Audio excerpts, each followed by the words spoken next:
Pang impact nga. Oo, tama. 1/2. Tapos eto, paano gagamitin to mga tol? Yung mga may ano dito, yung may mga impact wrench na gustong gawing drill, i-convert ko sa drill yung impact wrench nyo. Ito lang yung bibili nyo. Wala pang 100 ata to. Ata no? Search nyo na lang. Tag dito. Drill chuck. Ang pangalan nito. For impact wrench. Ito yun. Pagkalagay mo nito, ito, isusuot mo dyan, tapos i-screw mo gano'n. Yan. Pa-counter, alam ko counterclockwise to. O, counterclockwise nga. Yan. Okay. Yan, ibabaon mo riyan yan. Riyan no? May libre pang pin. Yung pin na walang silbi, kasi nahuhulog to eh. Yan. You already turned your impact wrench into a drill. Drill ano? Oh, into a drill, yun lang. Bitin lang yung ano ko, yung grammar. Grabe. Sipon. So pabalik ang ikot. Okay na. Parang hindi bumaon. Yeah. Ayan, ganda. Oh. Noise. Merong may isang version nito na yung may susi. Mas maganda 'yon. Ito lang muna ang inano ko kasi testing lang naman eh. Mahal lang ng yun, mahal ng 20 pesos. Ito parang tingnan natin sa aking account. Sa Shopee ko binili. Ayan. Ito hand adjust. Ala. Parang umapekto yata yung screw sa gitna. Let me check. Kulang tayo sa lighting.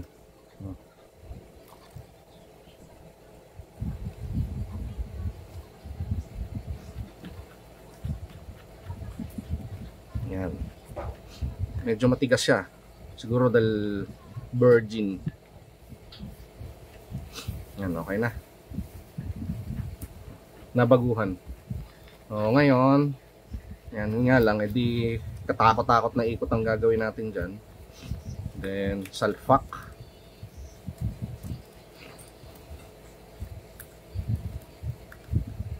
Medyo mahigpit to. Yan, okay na. Gayaan lang yan. Yan. Kunin natin yung impact wrench kung uubra. Ito yung ating impact wrench. Bali, ito, ang function nitong washer na to, lock siya dyan para hindi malaglag itong pin. Sabi mo natin to, susunod natin unfuck.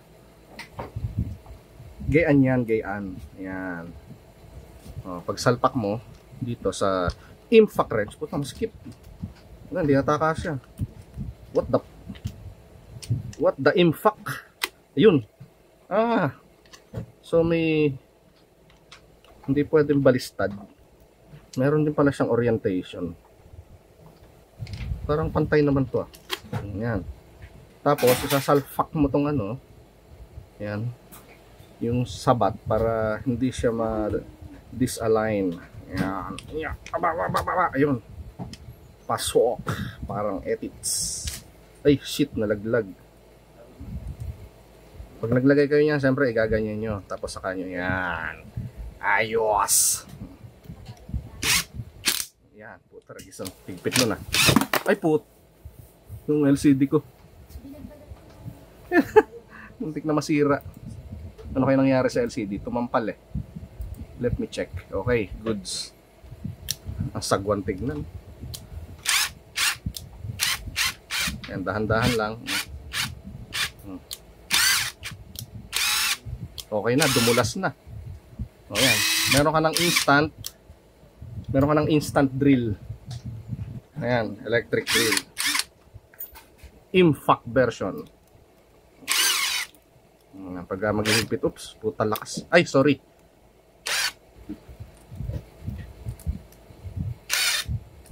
Grabe hirap. Yan. Oh, may reverse.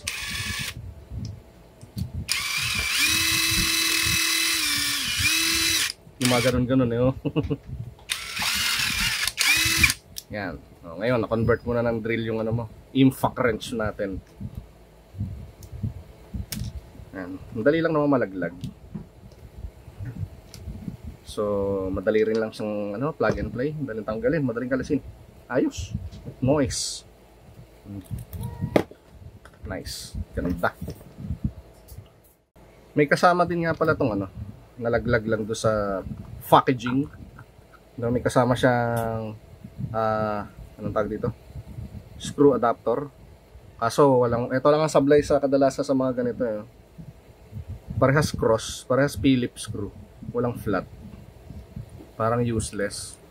Yan, pwede mo siyang pangkalas kasi. Yan. Sasalfak mo lang dito.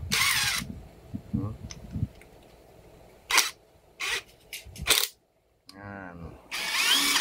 Ganda oh, smooth. Magandang pambutas to. High speed. Okay. Thanks for the item seller. Very nice. Yung kaya niyang drill bit hanggang 9mm lang. Ito. 9mm. Saktong-sakto lang. Yung 10mm ano siya, ayaw nang pumasok.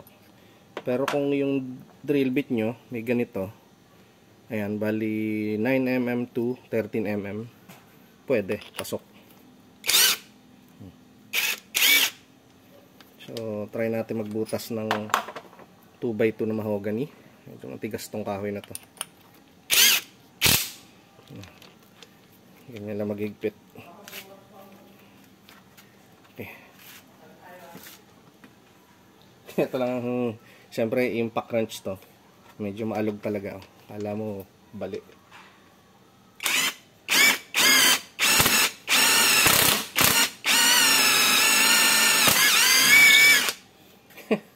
Na-impact siya, no? Lagyan natin sa ano to? Adjust natin para hindi basta siya tutunog.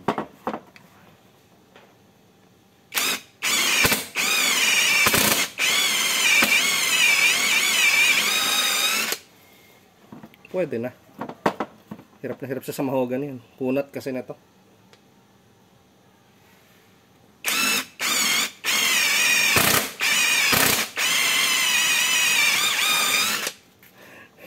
Gumagana yung impact niya. Pero okay na rin. Pwede na. Pag no choice kayo. Ito na lang yung gagamitin. Conversion.